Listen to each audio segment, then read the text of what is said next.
Hey friends, I just wanted to show you all a hydroponic garden wall. This is my second one that I've created. And what this is, it is a hydroponic gardening system that does not use soil. It uses water and nutrients to create an environment that plants thrive in.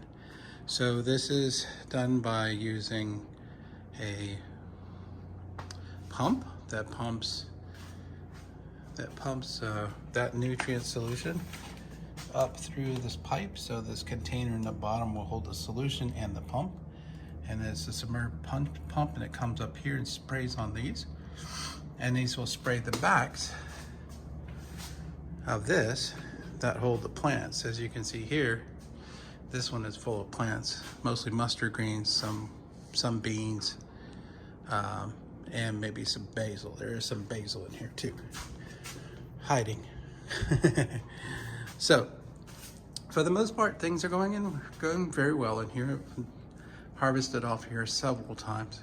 It's been very good, very tasty food. So, how did I build this? So, I started off with, I had one of those wire frames, so to just keep it in a small, fairly small size. I used the wire frame as the base here. So these are basically, this is one wire frame that I've basically split into two using some wood. After that, I created a wooden frame on the front. This is using the really cheap wood.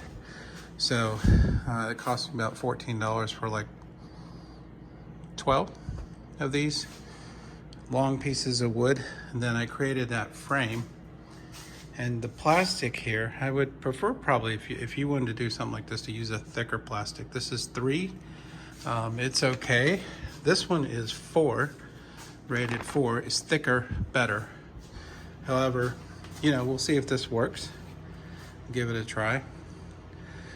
So pull the plastic through, and what you want to do is make sure that this is kind of a solid thing and that it goes down into the drain. So this entire project is mostly water management. So it goes down into this little spigot that, when it's done right, it goes where it's supposed to go. So it will fit neatly into here. I'll have a way I'm going to secure that. So this is a 27-gallon container that I have the pump in there. You can see there's a view of the sun, 1,100-gallon submerged pump that fits in there. And then I'll fix that later. And so this is hooked up with PVC, and it screws in. So it's a 1/2-inch PVC, and so if you get the connector in the bottom, that will screw in. It screws in very, very nicely at the bottom. This is for the power to go out. So this is going to run for 2 minutes every 45 minutes. And that has worked out pretty well for the rest of this. And so here's the return for any potential leaks that's gonna happen. Just have to prepare for it. And then this is the return for all the water that's gonna come back down into this system. There is, at the bottom, I do have a valve to release the water when I need to change it out.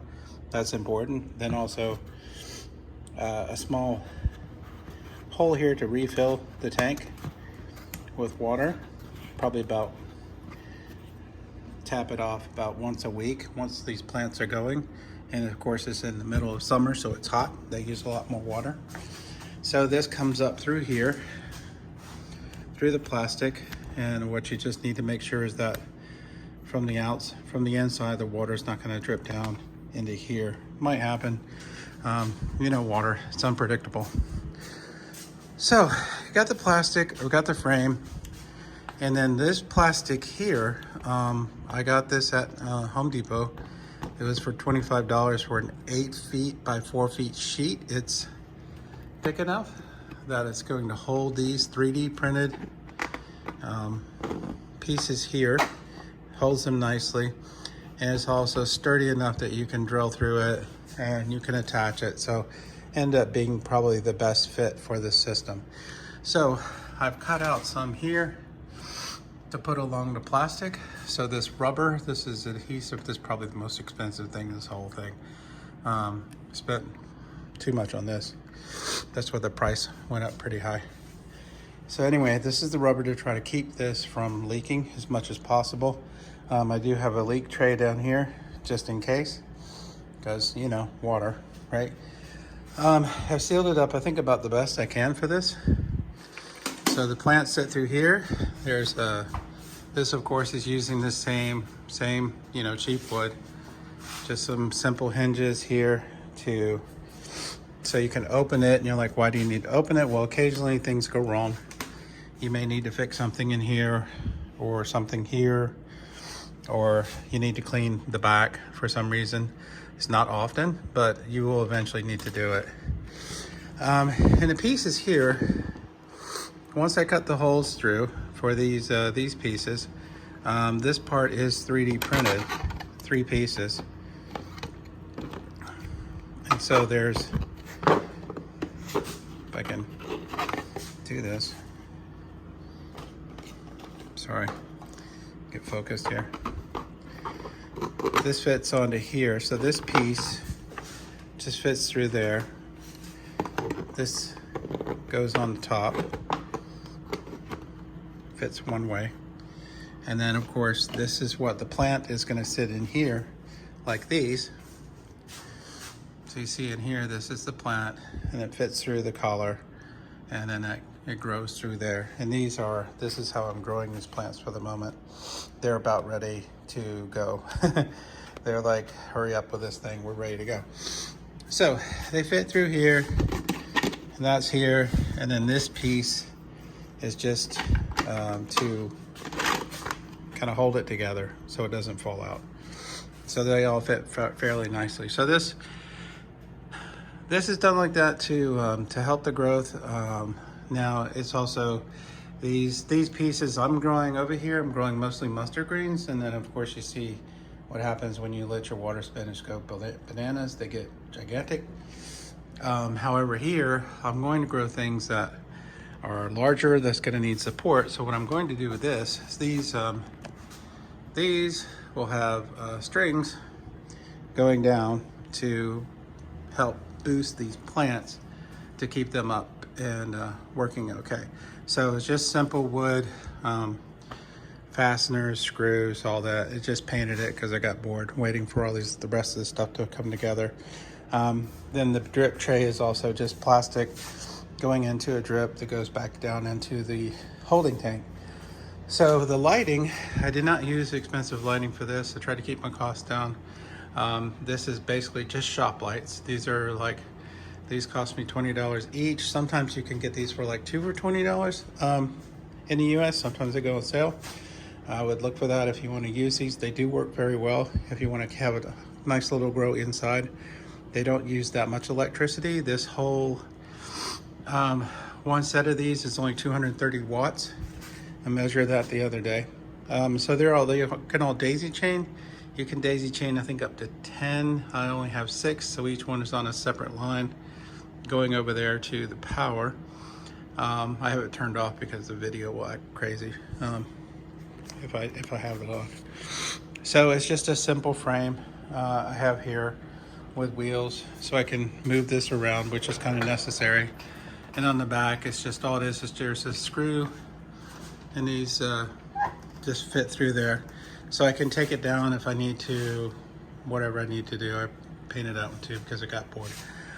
So let me go show you how all this is powered. So this one, of course, is a prototype. It looks like crap. So now, due to my situation here, for some reason, these when these pumps go on, they would trip the power, and it would shut off. And so, considering this is where the hot water is also coming from, I don't think that was such a great idea. So I ended up putting it on a battery, so it was like quasi off-grid. So these pumps, they pull the energy off of here. They only use like 60 watts, so they don't use a lot of electricity. And they're using, this is a timer. I'll show you the front here in just a minute. But so the battery runs through this converter, and that converts this 12 volt over to 110 volts that this pulls, and this does get a little hot sometimes. And then this is the timer that the water pumps are going to be turned on and turned off.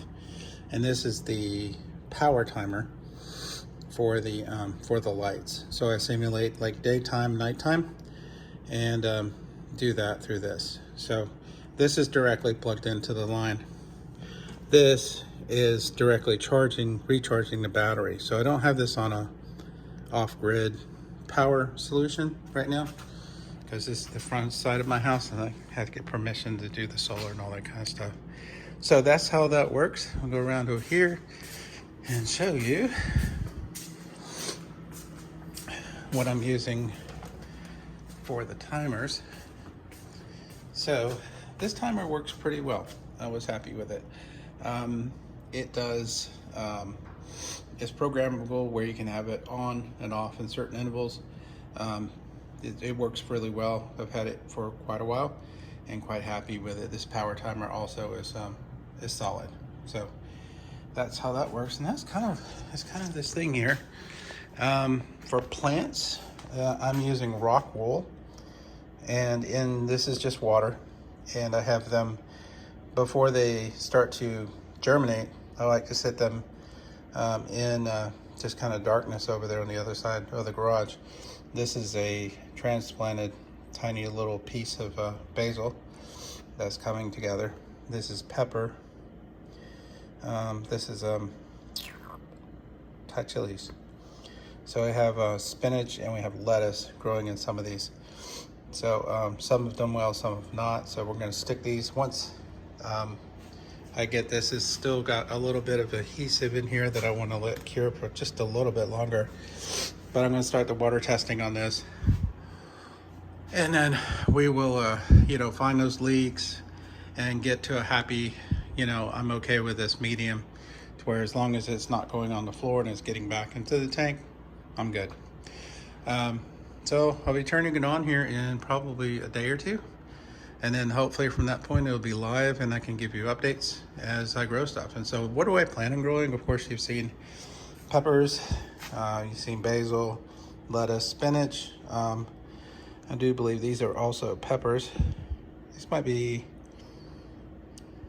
tomatoes.